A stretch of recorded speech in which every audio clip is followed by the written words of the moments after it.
We're going to jump off from that to you're leaving Baltimore, you're leaving home, a kind of Lech Lecha moment, and you journeyed to Wisconsin for graduate school. Right. Now, that had actually something to do with the underlying issue of race.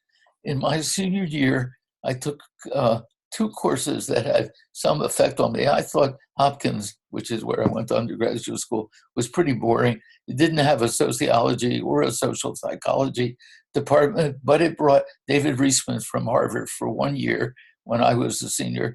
And that's when I read Freud and Marx and Weber and all these, the notion that I had to wait to be a senior to read them, that's crazy. Right. And I took a course with C. Van Woodward, professor of history, of U.S. history, who had written crucial books about the history of race in America, what happened in the South, not right after the Civil War, but as he called it in one of his books, The Strange Career of Jim Crow. So there was an underlying energy about the history of race in America for me. And it was he who suggested I go for graduate school to Wisconsin, where his teacher, Howard Beale, was teaching, and he said would be one of the 2 or 3 best departments of U.S. history in the country. So I went there. And 1954, as we've said, when you went to Wisconsin was the year of Brown versus Board of Education. That's right. And so this issue was Joe McCarthy was the senator from Wisconsin. Exploding. Joe McCarthy, and some people watching this may not have a quick memory of, not have any memory, but he was the famous red baiting senator who went through the State Department and the Army and kept looking for communists under every rug. And he exercised a terrible influence in America. And that was going on, as you said, while I was in college. Right. And you this is a detail that we can't miss, that you took a girl on a date you took a young woman to Washington to go attend the Army McCarthy hearings. That's right.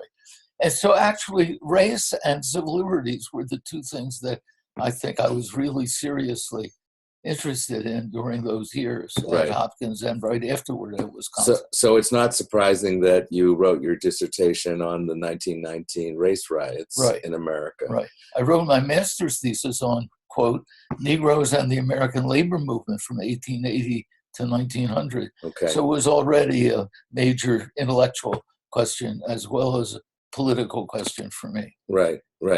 And so you're becoming an intellectual in those years. You're becoming a historian. And I also had my first little taste of being a political activist. 1958, I'm still at Madison graduate school, and I'm looking toward writing my dissertation, which I had decided was going to be about a series of race riots that happened all across the U.S. in 1919. And I realized that I had to go to Washington to do research in the National Archives because the FBI and the Army, the Justice Department, all got involved in one or another of those riots and dealing with them one or another way. So I had to go to Washington. So I applied for a grant from the Social Science Research Council to support my being able to do that. Right. And I got turned down, but I had to do it anyway. Meanwhile, in the 1958 election, I had written speeches for a young lawyer named Robert Kastenmeier because I was interested intellectually and politically in getting to see what a political campaign by a liberal Democrat was really like. And totally unexpectedly, he won in 58. So in 59, in the middle of his term, he comes back to Madison to check out people and meet with people. And he invites me to lunch because I had written these speeches for him. And he says, what are you going to do next year? So I said, well, I'm coming to Washington because I have to write the dissertation. I tried to get this grant, but I didn't. He says, why don't you come work for me 1/4 time? I'll pay you what the grant would have been, and you'll still be able to do research on your dissertation. So that was amazing. Yeah. And I did. And I got a whole second level education about American society. Right, from the inside. That's right. So it's totally amazing. In those days, working in the House as a legislative assistant meant everything from answering a letter from a constituent who said, "Why didn't I get my Social Security check this week?"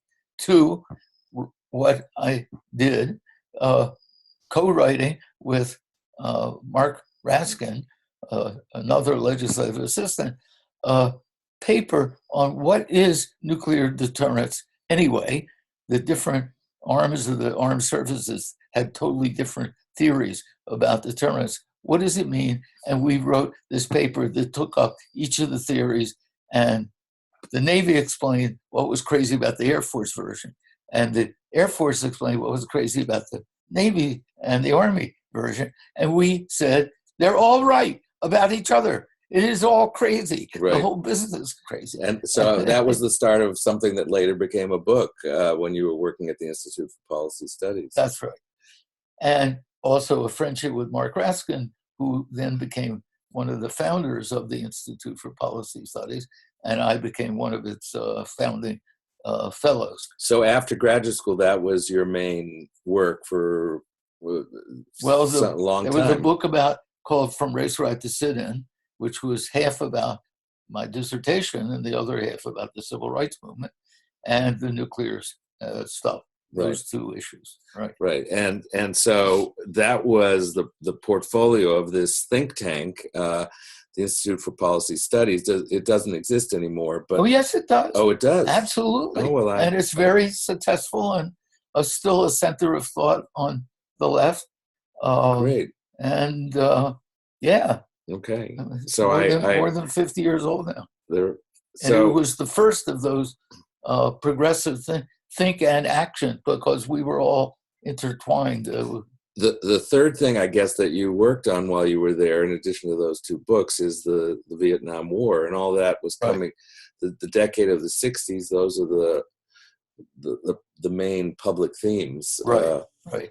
Our fear of nuclear threat and the way we're building up our arms, the arms race, which then became the space race.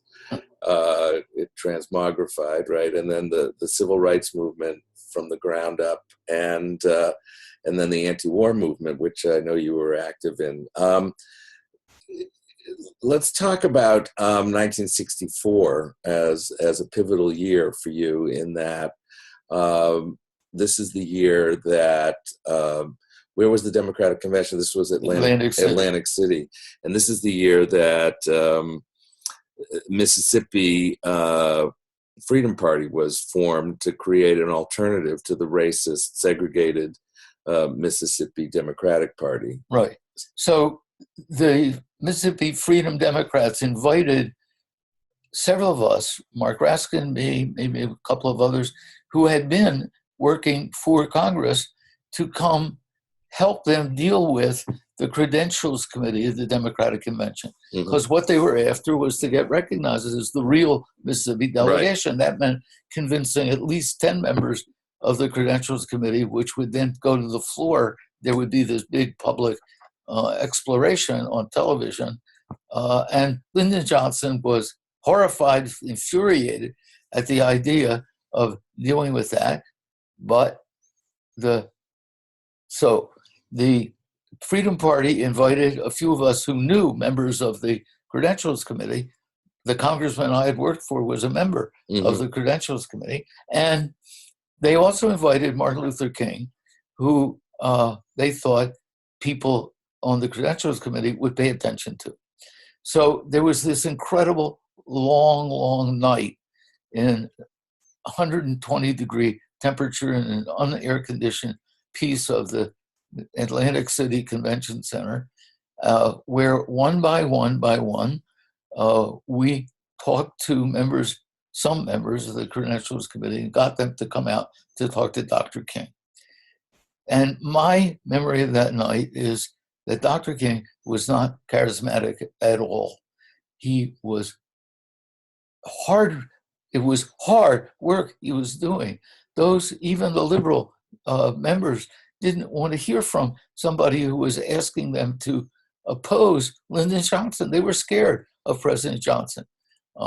Johnson was dangling the possibility of naming Hubert Humphrey as vice presidential candidate and threatening that he wouldn't if the Freedom Party got recognized. And he was trying to keep his Southern base together. Yes, that's right. He was afraid he'd lose Texas if the Freedom Party, Right. and he was convinced that it would be a disaster even if there was a fight on the floor, if it was covered on national television in prime time. Right. So he desperately didn't want that to happen. So it was not easy persuading these crucial 10 people. And Dr. King was incredible. He just worked really hard explaining what Mississippi was like. It wasn't like they said, oh, Dr. King, wow, okay, it wasn't like that at all. These were hard-bitten politicians. Even the liberals were hard-bitten politicians. So, and he had a very badly sprained ankle. He was on crutches, and it was incredibly hot. And so it was some of the hardest work I've ever seen anybody do of any kind, Right. let alone in politics. So I was very moved by that. And Fannie Lou Hamer, a sharecropper from Mississippi who chaired the Freedom Party delegation, both spoke on television on the Sunday night before the actual convention began and led picketing out on the Atlantic City boardwalk. And that's where I learned that there were Southern Black songs that were really Exodus songs, like "Go Tell It on the Mountain, Over the Hills and Everywhere, Go Tell It on the Mountain, Let My People Go." And there was a verse that went, "Who are the people dressed in red? Let my people go. Must be the people," in the original it said, "must be the people that Moses led. Let my people go." But Fannie Lou Hamer sang it, "Must be the people Bob Moses led." He was a SNCC organizer for sure in Mississippi. Mississippi. So that was the first hint to me, a kind of seed, underground, semi-conscious, that there was a real connection between what was happening in the Black community and this ancient tradition of the Exodus, which you had grown up in. That's right. And your parents over and over, had right. bequeathed to you as their piece of Judaism that they really cared that you get. Right.